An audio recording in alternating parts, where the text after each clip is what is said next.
A black woman feeding homeless people in this neighborhood, not anymore. Aisha Moore, 32, stood behind the counter of Moore's Soul Kitchen, the small restaurant she'd inherited from her grandmother. Barely surviving.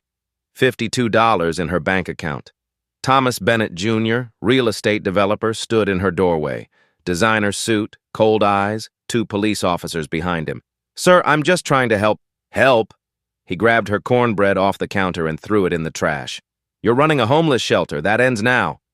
He slammed an eviction notice on her counter. 30 days, then we demolish this block. The door slammed shut. That night, Aisha found an old white man collapsed in the rain behind her restaurant. Abandoned, dying. She fed him anyway. What she didn't know? His true identity would shock the entire city, and that one meal would change everything. 3 weeks earlier, rain hammered the alley behind Moore's Soul Kitchen like bullets on metal. Aisha locked the back door, bone-tired. Another 14-hour day. Another night wondering how much longer she could keep the lights on. Then she heard it. A groan. Weak. Desperate. She turned. An old white man lay crumpled against the dumpster. Maybe 70. Rain-soaked clothes clinging to his thin frame, his face pale, lips blue, fever-bright eyes that barely focused. "Sir." Aisha knelt beside him, rain soaking through her worn sneakers. "Can you hear me?" He mumbled something, incoherent, shaking. That's when she saw it. A Rolex, expensive, gleaming even in the dim streetlight, still strapped to his wrist despite everything else falling apart. Aisha's hand moved to her pocket. Empty. She'd spent her last $10 on flour that morning. $52 in her bank account. Not enough to save her restaurant. Not enough to save herself. But looking at this man, whoever he was, she couldn't walk away. "Come on," she whispered, hooking her arm under his shoulder.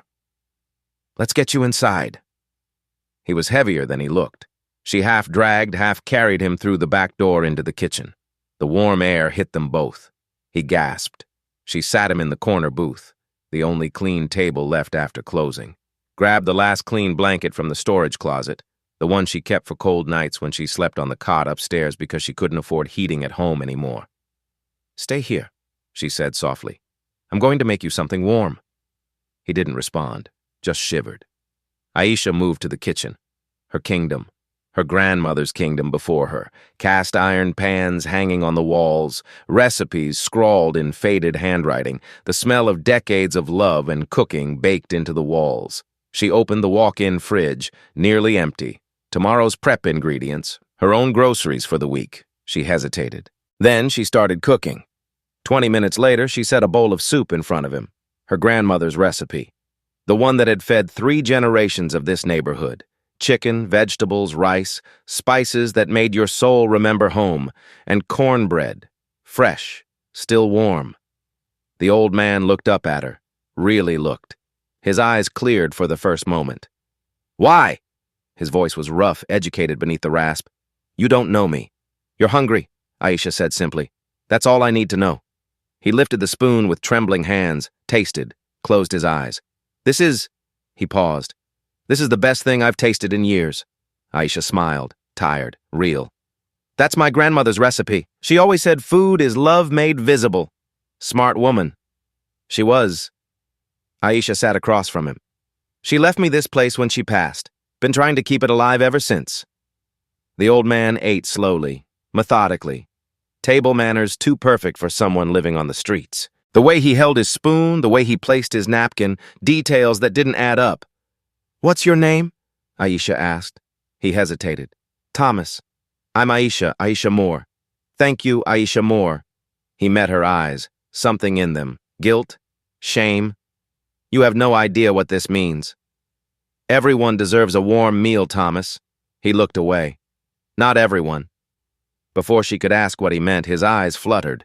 The fever was still burning. She touched his forehead, hot, too hot. "You need rest," she said. "You can sleep here tonight. I'll check on you in the morning." "I can't." "You can, and you will." Her voice was firm, kind. "Nobody's putting you back out in that rain." Thomas Bennett Sr. looked at this young black woman who'd just fed him from her own groceries, who'd given him her only blanket, who'd shown him more humanity in 1 hour than his own son had shown in 3 years.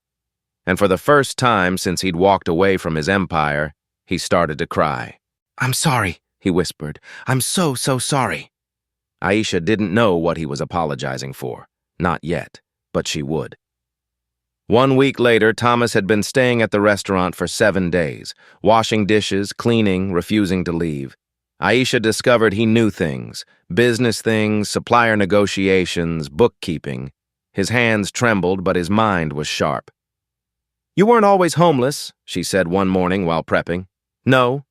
He didn't look at her. "I walked away from a life built on hurting people." Before she could ask more, the door chimed. Mrs. Anderson walked in. 75, regular for 30 years, same order every Tuesday, fried catfish, collard greens, mac and cheese. "Morning, baby." She settled into her usual table. Aisha set down the plate. Extra portion, like always. "Honey, you can't keep giving us more than we pay for," Mrs. Anderson said gently. "This place can't survive on love alone." "I know." But she didn't know how to fix it. Afternoon rush came. Tyler Williams, 16-year-old busboy, moved between tables. Good kid. Needed the job to help his mom. "Miss Aisha?" Tyler held up an envelope taped to the front door. This was outside. Aisha's hands went cold. Bennett Development Corporation logo. She opened it. Final notice. Eviction proceedings. "No." Her voice broke. "No, no, no." Thomas looked up, saw her face, walked over. "What is it?" She handed him the notice, watched his face go white. 30 days, she whispered. "They're buying the whole block. Demolition. I have 30 days. Who's doing this? Bennett Development Corporation. Some billionaire who doesn't give a damn about neighborhoods like ours." Thomas closed his eyes. Every muscle tightened. "How much would you need to fight this?" 50,000, maybe more. Aisha sank onto a stool. "I have $52, Thomas. I can't even afford a lawyer." Tyler stood frozen. Mrs. Anderson had heard. Other customers looked up. "They can't take Moors," someone said. "They're taking the whole block," Aisha said. 12 businesses, 40 families, all of us, gone." Mrs. Anderson's eyes filled with tears. "Where will we go?" "I don't know." Aisha looked around. Her grandmother's recipes on the walls, the cast iron pans, 3 generations. "I don't know." Thomas stood silent, the Bennett logo burning into his vision. His son's company, his son's cruelty. This woman who'd saved his life was losing everything because of his family name. "Aisha," he started. "It's not your fault, Thomas. You've been helping me." "You don't understand." The door opened. A health inspector walked in. Clipboard, official badge. "Moore's Soul Kitchen." Routine follow-up. "We just passed inspection last month." He walked through the kitchen, checked things that didn't need checking, made notes that didn't make sense. Thomas watched, recognized it. The setup, his son's playbook. "Everything looks adequate," the inspector said. "For now. But you'll be hearing from us." He left. Thomas's hands shook, not from age, from rage. "I need to tell you something," he said, "about why they're really doing this, and about my son."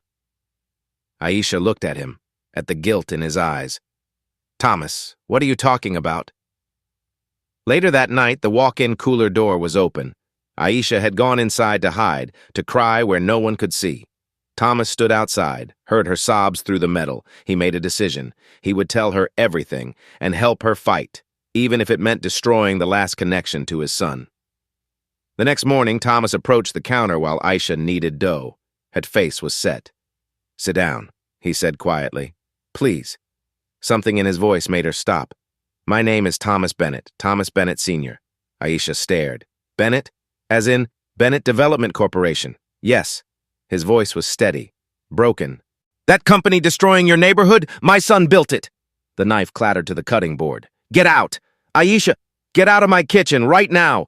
Please let me explain." "Explain what? That I fed you, trusted you, and you're one of them? I was one of them." Thomas's voice rose. 3 years ago, I walked away, left everything, my company, my money, my son, because I finally saw what we were doing. And that makes it better? You built an empire on destroying people like me? You're right. He didn't look away. I spent 30 years making money off suffering. I called it business. It was cruelty. So you decided to cosplay as homeless. I didn't cosplay. His voice was raw. When I walked away from my son, I walked away from everything. I've been living on the streets for 3 years, sleeping in alleys, eating from trash, because I needed to understand what we'd done. How noble. It wasn't noble, it was penance. His eyes glistened. And it wasn't enough. But then you found me, you fed me, you treated me like I was human when I didn't deserve it. Your food reminded me what I'd forgotten, that people matter more than profit. Aisha stood there, trembling. Why didn't you tell me? Because I was a coward. Because I knew you'd look at me like this, like I'm poison. You are poison.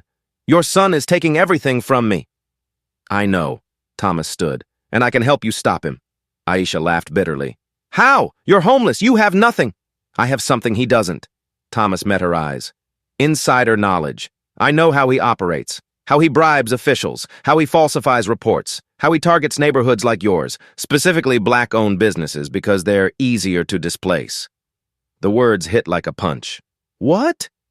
Your eviction isn't random, it's systematic. He's been doing this for years, and I have evidence. Evidence of what? Everything. Bribes, fraud, discrimination. Enough to stop this development and put him in prison. Aisha's mind raced. If you have evidence, why haven't you used it? Because he's my son. Thomas's voice broke. And I kept hoping he'd change, but he won't. Not unless someone stops him. He looked at her. Let me help you fight. I owe you that. I owe this neighborhood that. Aisha stood there, every instinct screaming to throw him out. But she needed help, desperately. If you're lying again, I'm not. One chance, Aisha said quietly. You betray me again. You're gone. Understood. Now tell me everything. And he did. Thomas laid it out over coffee the next morning, the whole rotten system. My son doesn't just develop properties, he explained. He targets specific neighborhoods, low-income, minority-owned businesses, places where people don't have resources to fight back. How? Aisha asked. First, he identifies the block. Then he bribes city inspectors to create false violations, health code, fire safety, building code. Doesn't matter if you're actually in compliance. They'll find something or invent it. Aisha thought about the inspector yesterday, the notes that didn't make sense. Then, Thomas continued, he has the city declare the area blighted. Once it's officially blighted, he can use eminent domain, force sales at below-market rates. He pays pennies, demolishes, builds luxury condos, makes millions. That's legal? It's corruption disguised as progress. Thomas pulled out a worn notebook. I kept records, dates, names, transaction numbers. Before I left, I documented everything. Aisha looked at the notebook. Years of crimes in faded handwriting. This could actually work? If we can get internal documents to match my notes, yes. We'd have enough to stop the development and trigger a federal investigation. How do we get those documents? Thomas hesitated. That's the hard part. That afternoon, Aisha called a community meeting at the restaurant. Word spread fast. By 6 p.m., 50 people packed into Moore's Soul Kitchen. Business owners, families, elderly residents who'd lived here 40 years. Tyler's mom, Mrs. Anderson, people who'd been eating Aisha's grandmother's cooking for generations. Aisha stood behind the counter, hands shaking. Thank you all for coming, she started. You've seen the notices. Bennett Development is trying to take our block. 30 days to evacuate. They're calling this place blighted. Angry murmurs rippled through the crowd. But it's not just bad luck, Aisha continued. It's a pattern. They've done this to 12 neighborhoods in the past 5 years. Always targeting communities like ours. Always finding reasons to declare us unfit. So what do? Someone called out. We fight. Aisha's voice was stronger now. We go to the city council. We demand a public hearing. We expose what they're doing. With what money? Mrs. Anderson asked gently. Baby, they have lawyers. We have nothing. We have evidence. Everyone turned. Thomas stood in the kitchen doorway, worn clothes, nervous hands, but his voice was clear. Who are you? Tyler's mom asked. Thomas took a breath. My name is Thomas Bennett Sr. I'm the father of the man trying to destroy this neighborhood.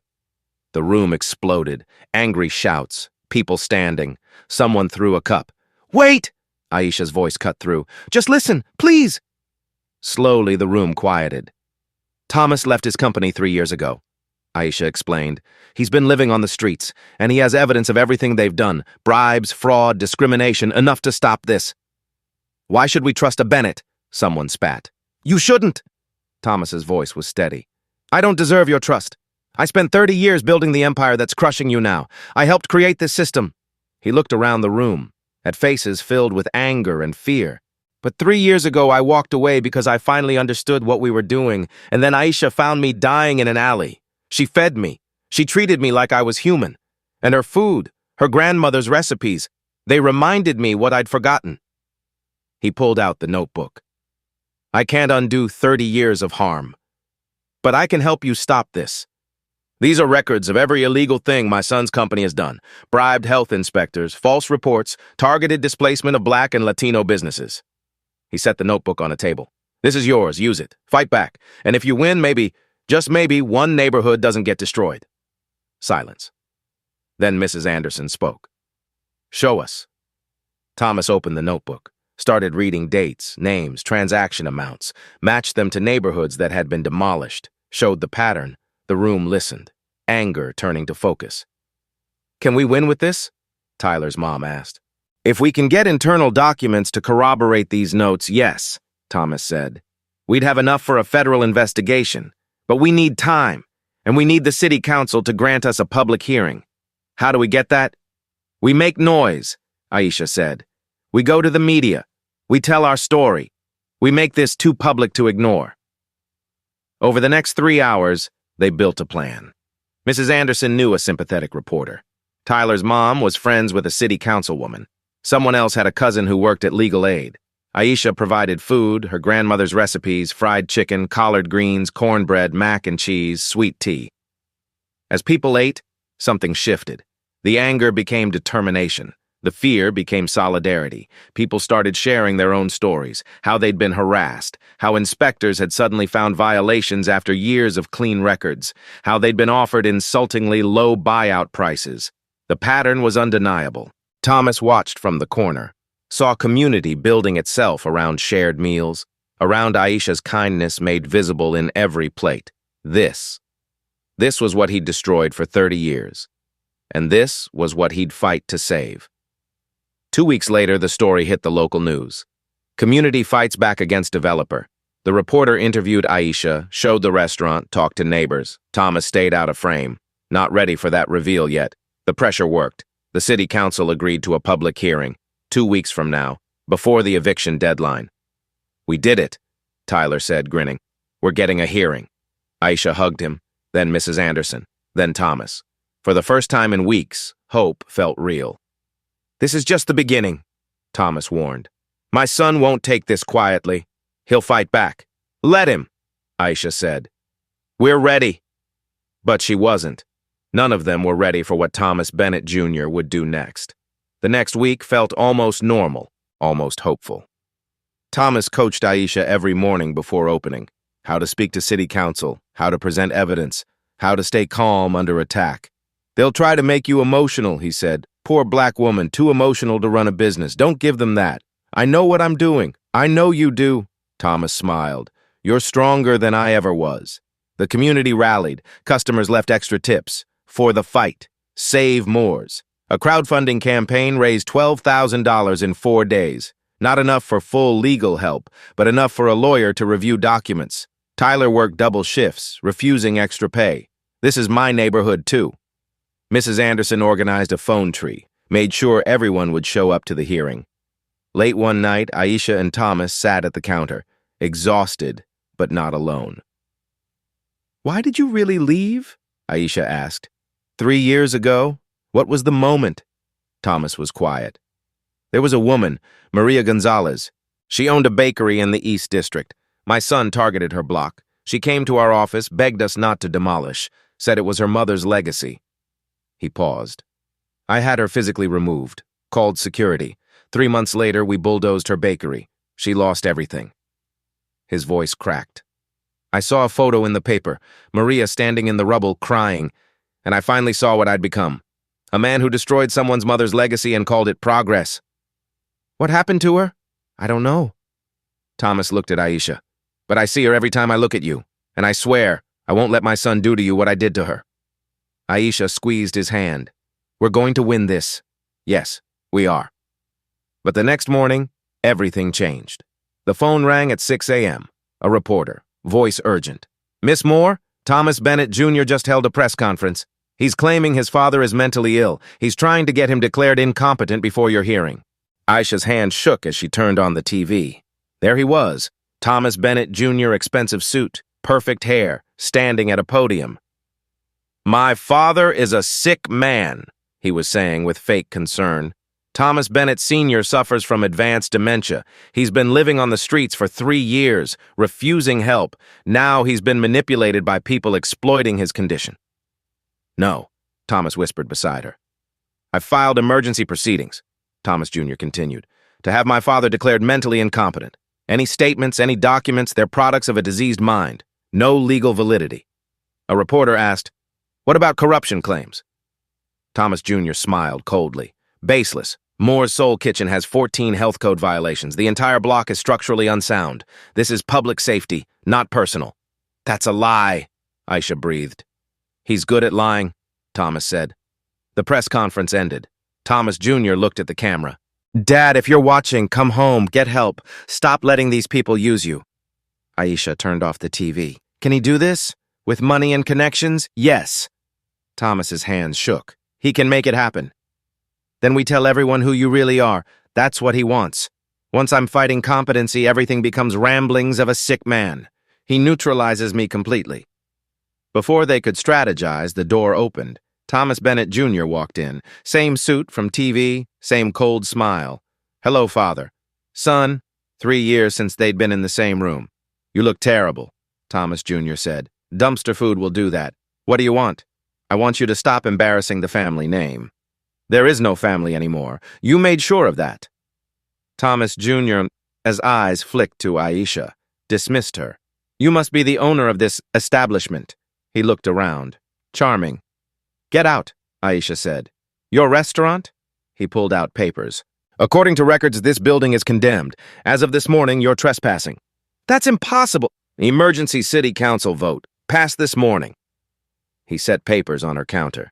24 hours to vacate." Aisha grabbed them. Official seal, signatures, legal. "This is fraud. This is business." Thomas Jr. looked at his father. "You taught me well, Dad. Use every advantage. Show no mercy." "I was wrong," Thomas Sr. said. "Everything I taught you, I was wrong." "No, you were weak." Thomas Jr. stepped closer. "You built an empire, then walked away. I'm not weak like you. You're not strong, you're cruel. There's a difference." "Is there?" Thomas Jr. gestured at Aisha. "Look at her, poor black woman playing restaurant owner in a condemned building. You're not helping her, Dad. You're giving her false hope." "Don't talk about her like that." "Why not?" "It's true." He turned to Aisha. "You're in over your head. This restaurant loses money.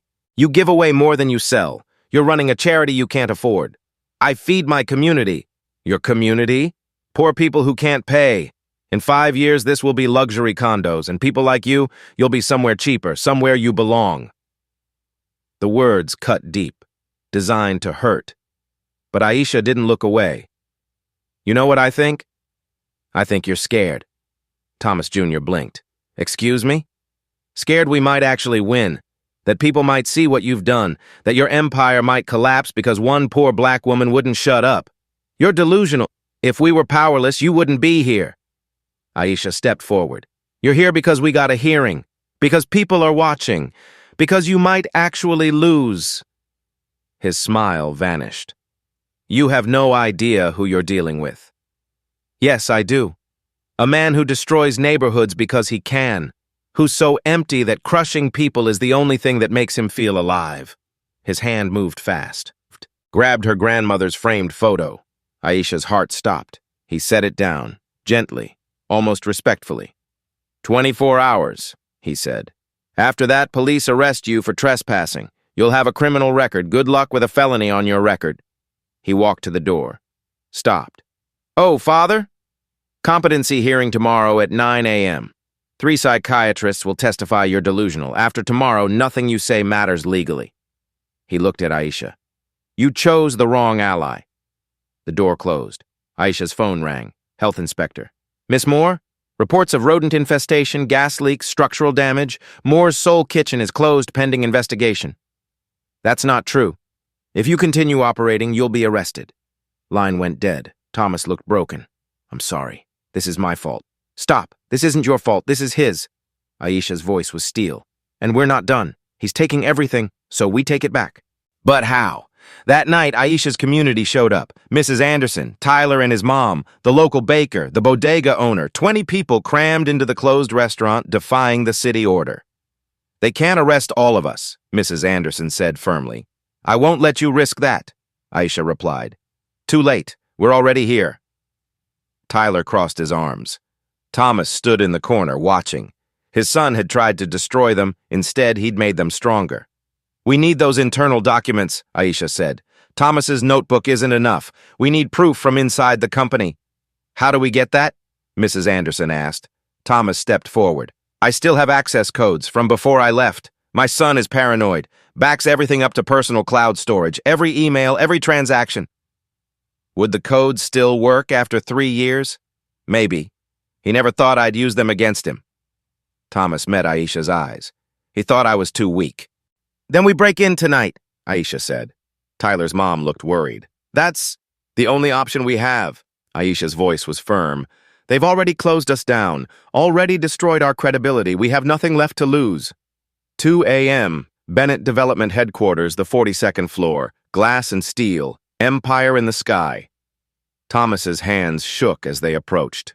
He'd built this tower, chosen every fixture, hired every employee, and now he was breaking into it like a criminal.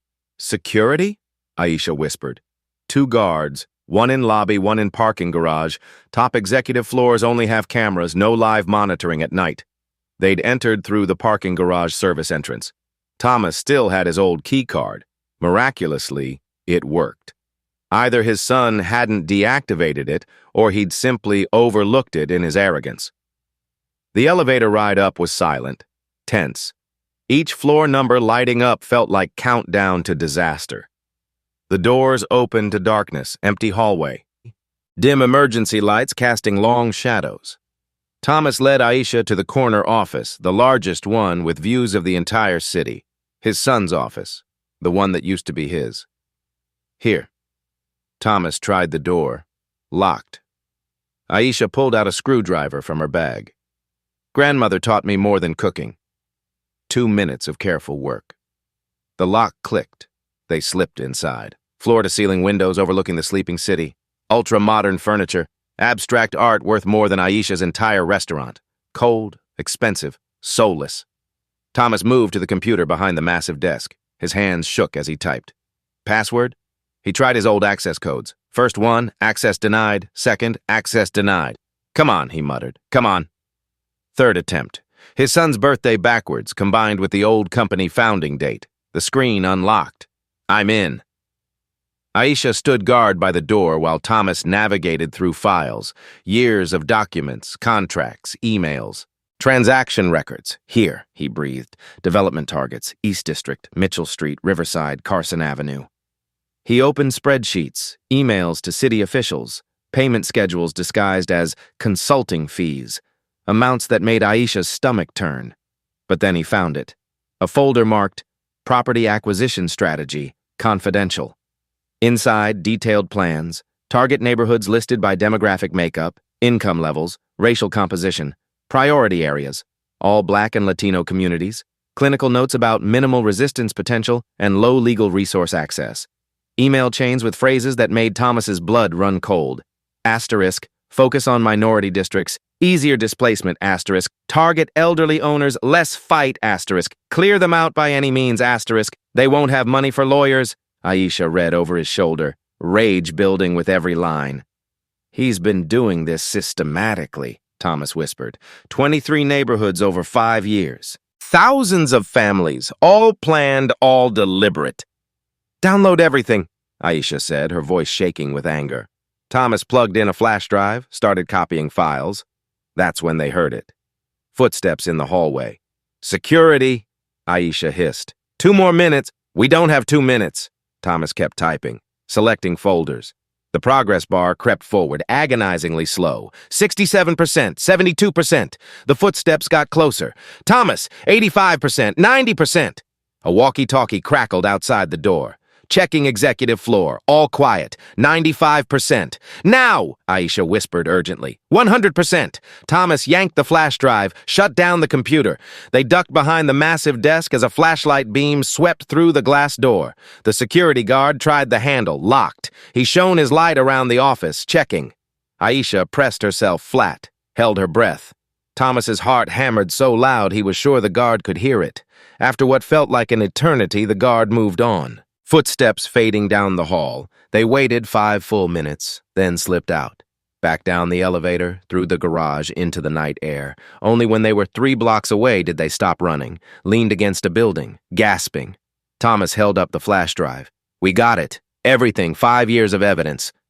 Aisha took it carefully. This small piece of plastic held the power to destroy Bennett Development Corporation. Tomorrow morning, she said, we give copies to every news station in the city. We bypass the council completely. Go straight to the public. Thomas nodded slowly. My son will know it was me. He'll know I betrayed him. Are you ready for that? He looked at her. This young black woman who'd fed him soup when he was dying in an alley, who'd wrapped him in her only blanket, who'd shown him that redemption, real redemption, might still be possible even for someone like him. Yes, he said quietly. I'm ready to face him. What they didn't know was that across town, in his penthouse apartment, Thomas Bennett Jr. sat in the dark, watching security camera footage on his laptop, watching his father and Aisha break into his office, watching them download his files. And he was smiling, because now he had them exactly where he wanted them, breaking and entering. Corporate espionage, theft of proprietary documents, all on camera, all illegal, all punishable by years in prison. His phone was already dialing his lawyer. By morning, they'd both be arrested, and this time there would be no hearing, no public platform, no last-minute salvation, just handcuffs and silence. The next morning, Aisha woke to pounding on her apartment door. Police! Open up! She stumbled out of bed. 6 a.m., barely light outside. She opened the door. 4 officers, guns drawn. Aisha Moore? Yes? You're under arrest for breaking and entering, corporate espionage, and theft of proprietary information. What? No, wait! They didn't wait. Handcuffs, cold metal on her wrists. You have the right to remain silent. The walk down to the police car felt surreal. Neighbors watching, cameras out, someone filming on their phone. At the station, they put her in a holding cell. Thomas was already there. He knew. Thomas said quietly. He was watching, waiting for us to break in. The evidence? Inadmissible. Obtained illegally. Everything we downloaded is useless in court. Thomas's voice was hollow. He set us up, and I walked us right into it. Aisha sat on the bench, numb. They'd lost completely. No restaurant, no evidence, no hearing, just criminal records and prison time. I'm sorry, Thomas whispered. I'm so sorry. But that afternoon, something happened. The story broke. Not the arrest, the evidence. Someone had leaked the files. Every document, every email, every racist, discriminatory, illegal detail, not to one news station, to all of them, simultaneously. Breaking news. Bennett Development scandal exposed. Leaked documents reveal years of systematic discrimination. Developer targeted Black and Latino neighborhoods for forced displacement. The files went viral within hours. Cable news picked it up. National coverage. Emails from Thomas Bennett Jr. displayed on screen. Asterisk. Target the Black-owned businesses first. Asterisk. They won't have resources to fight back. Asterisk. Displace them by any legal means necessary. Payment records to city officials. Bribed health inspectors. Falsified reports. All of it public. By noon, protests had started outside Bennett Development headquarters. By evening, federal agents had arrived. The FBI had been quietly investigating Bennett Development for months. The leaked documents gave them everything they needed.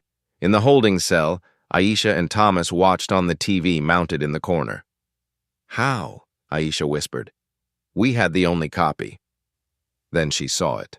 On the news, a press conference. Mrs. Anderson stood at a podium, Tyler beside her, the community lawyer, and someone else, a tech-savvy teenager from the neighborhood who worked at the local library. Last night, Mrs. Anderson was saying, Thomas Bennett Sr. and Aisha Moore risked everything to expose the truth. They broke the law to save our neighborhood, and we won't let them face consequences alone. Tyler stepped to the microphone. Before they went into that building, they sent us a backup copy of the access codes, told us if anything went wrong to finish what they started. The teenager spoke next. We accessed the cloud storage remotely, downloaded everything, and released it to protect our community. We broke the law too, Mrs. Anderson said firmly. If you arrest them, you arrest all of us. Behind her, 20 community members held signs. Arrest me too. Aisha started crying. Thomas put his head in his hands. Their community had saved them. 2 days later, the charges were dropped. Public pressure too intense. The DA couldn't prosecute people for exposing massive corruption. An emergency city council meeting was called. National media present. Hundreds of protesters outside. The chamber was packed, standing room only. Thomas Bennett Jr. sat in the front row with his lawyers, expensive suits, confident smirks, still thinking he could buy his way out. Aisha and Thomas Sr. sat together, exhausted, nervous, but not alone. Their entire community filled the seats behind them. The council president banged the gavel. This emergency session is called to order. We're here to address serious allegations against Bennett Development Corporation. A federal prosecutor stood. We've reviewed the leaked documents. They corroborate an ongoing FBI investigation. We have evidence of systematic bribery, fraud, and civil rights violations spanning 5 years. Thomas Jr. stood. These documents were stolen. The method of discovery doesn't change their content, the prosecutor cut him off. Your emails speak for themselves, Mr. Bennett. He projected an email on the screen from Thomas Jr.'s personal account. Target minority districts, lower resistance, higher profit margins, clear them out systematically. They don't have money for legal battles. The room erupted. Order! The council president slammed the gavel. Thomas Jr. says lawyer stood. My client's words have been taken out of context. What context? Aisha said, standing. Makes it okay to target black families because we're easier to displace. All eyes turned to her. What context? She continued, her voice steady, strong. Makes it okay to bribe inspectors to shut down my restaurant, to falsify reports, to call entire neighborhoods blighted just to steal them? She walked to the front, stood directly across from Thomas Jr. You came into my restaurant, threw my grandmother's cornbread in the trash, told me I didn't belong, that people like me were garbage. Her voice didn't waver. But here's what you don't understand. This isn't about me.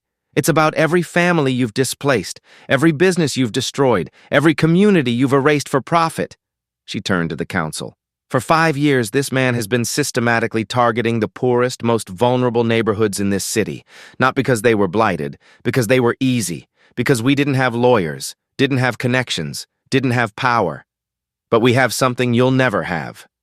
She looked at Thomas Jr. We have each other, and we have the truth. The chamber erupted in applause. Thomas Sr. stood next, walked to the microphone. My name is Thomas Bennett Sr. I built the company that's on trial today. I taught my son everything he knows. He looked at his son, pain in his eyes. I taught him that profit matters more than people. That winning means crushing anyone in your way, that the only thing that counts is power. His voice broke. I was wrong about all of it. He turned to the council. 3 years ago, I walked away because I finally saw what we'd become. Monsters in expensive suits. I lived on the streets, ate from trash cans, slept in alleys, and then Aisha Moore found me dying in the rain. And she fed me. Tears ran down his face. She fed me when she had nothing. Gave me her food, her blanket, her trust. And her food, her grandmother's recipes. They saved my life. Not just physically, spiritually. He looked at Aisha. This woman built a community on plates of grace. My son built an empire on breaking people, and I finally understand. He turned to face his son directly. Kindness isn't weakness. It's the only currency that never loses value. The words hung in the air. Thomas Jr. stared at his father. For the first time, something flickered in his eyes. Not quite guilt, but something. The federal prosecutor stood again. We're formally charging Bennett Development Corporation and Thomas Bennett Jr. with 17 counts of bribery, fraud, conspiracy, and civil rights violations. FBI agents entered the chamber. Thomas Jr. stood. You can't. Thomas Bennett Jr., an agent said. You're under arrest. They put handcuffs on him. Right there, in front of everyone, cameras rolling. As they let him out, he looked at his father. Dad, he said quietly. Just that, nothing else. Thomas Sr. watched his son being taken away. I'm sorry, he whispered. "But I can't save you from this. You have to save yourself." The city council voted unanimously. Halt all Bennett development projects, invalidate the evictions, return properties to original owners, full investigation into past developments. Moore's Soul Kitchen was saved. The entire block was saved. 40 families, 12 businesses, a whole community, saved. When Aisha walked out of the chamber, her neighborhood was waiting, cheering, crying, hugging. Mrs. Anderson wrapped her in her arms. "You did it, baby. You saved us. We did it," Aisha corrected. "All of us together." Thomas stood apart, watching, not sure if he belonged in this moment of victory. Aisha saw him, walked over, took his hand. "Come on," she said gently. "Let's go home." Home? The restaurant, our restaurant. And for the first time in 3 years, Thomas Bennett Sr. felt like he might actually deserve a home. 3 months later, Moore's Soul Kitchen reopened on a Saturday morning. Sunshine streaming through clean windows, fresh paint, repaired floors, the cast iron pans back on the walls where they belonged. But the recipes, those stayed the same. Grandmother's recipes, unchanged, perfect. Aisha stood behind the counter wearing her grandmother's apron. Thomas worked the dish station in the back, wearing a clean white shirt. No shame, no hiding, just honest work. Tyler manned the register. Mrs. Anderson sat at her usual table, fried catfish already steaming in front of her. "Extra portion?" Aisha asked with a smile. "You know it, baby." The restaurant was packed. Old customers, new customers, people who'd seen the story on the news and wanted to support, people who just wanted good food and community, because that's what Moore's Soul Kitchen was, community. A young couple walked in, white, well-dressed, nervous. The woman approached the counter. "Is it okay if we eat here?" Aisha smiled. "Everyone's welcome. What can I get you?" They ordered, sat, ate. At the end, the man left a $100 tip. "Thank you," he said simply, "for fighting, for showing us what courage looks like." After they left, Aisha found a note tucked under the tip. "My family was displaced by Bennett Development 5 years ago. We lost our home. Because of you, we're getting it back. Thank you for not giving up." She showed it to Thomas. He read it, nodded, couldn't speak. That evening, after closing, Thomas pulled out papers, official documents. "What's this?" Aisha asked. "The liquidation of Bennett Development is complete," Thomas said. "All assets sold.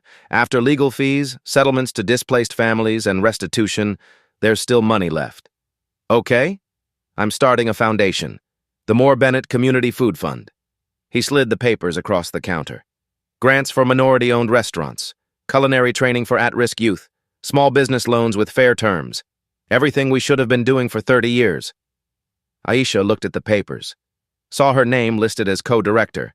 "Thomas, I can't undo the past," he said quietly. "But maybe we can build a different future, together." She looked at this old man who'd stumbled into her alley dying, who'd become family. "Yes," she said, "together." 6 months later, a letter arrived at the restaurant. Prison postmark. Thomas opened it, and his son's handwriting. "Dad, I've had a lot of time to think. About what you said, about what we did. I'm not ready to apologize yet. I'm not even sure I fully understand what we did wrong. But I'm trying. They have me in classes here. Ethics, business law. There's a chaplain who talks about redemption. I told him it's too late for that. He told me it's never too late. I don't know if I believe him. But I remember something. When I was 8, you took me to a soul food restaurant downtown. We sat at the counter. The owner was a black woman who made the best cornbread I'd ever tasted. You told me that good food made with love was more valuable than all the money in the world. I forgot that. I forgot a lot of things. Maybe when I get out we can talk. Really talk. Maybe you can teach me again. Thomas Jr. Thomas read it twice, showed Aisha. "He's not there yet," she said gently. "No," Thomas agreed. "But maybe someday." "Everyone deserves a second chance," Aisha said. "You taught me that." "You taught me that," Thomas corrected with a smile. Outside, the neighborhood was alive. Kids playing, families walking, small businesses thriving, a community that almost died, saved by one woman's choice to feed a stranger, saved by kindness in the face of cruelty, saved by food made with love. This story is fiction, but the struggle is real. Support your local small restaurants. Stand up against injustice, and never underestimate the power of feeding someone who's hungry. What small act of kindness will you do today? Like, if you believe in the power of compassion, comment with a time someone's kindness changed your life. Subscribe for more stories about everyday heroes who change the world. Share this story with someone who needs hope today, based on true events happening in communities across America. Every share helps tell these stories. Thank you for watching.